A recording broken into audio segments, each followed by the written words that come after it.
कुंडेश्वर मंदिर निकट कुकुरकोटार अस्थायी पुल निर्माण। दीर्घ वर्ष धरी कुंडापिठा कुकुरकोटा नदीर गदगदी घाट में ढेंकुर दे केन्दुझर को बहु लोक यातायात करथांती।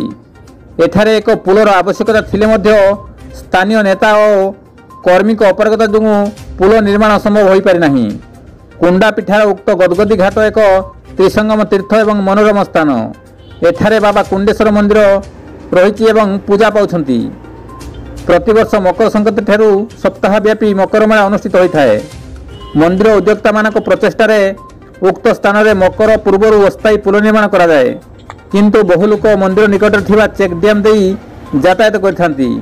छोट छोट स्कूल पिला माने एही विपदपूर्ण चेक डैम डे जीवा आसिया करिवा समय पानी रे पड़ी खंडिया खाबरा होइथांती। निकटर जन स्त्री लोक एही पानी रे पड़ी मृत्युवरण करथिले। एही चेक डैम रो फोकार गुडी करे सीमेंट स्लैब पकाई लोक मानक यातायात पाई कुंडेश्वर मंदिर प्रतिष्ठाता विजय कुमार पले एक पुल निर्माण करिसंती।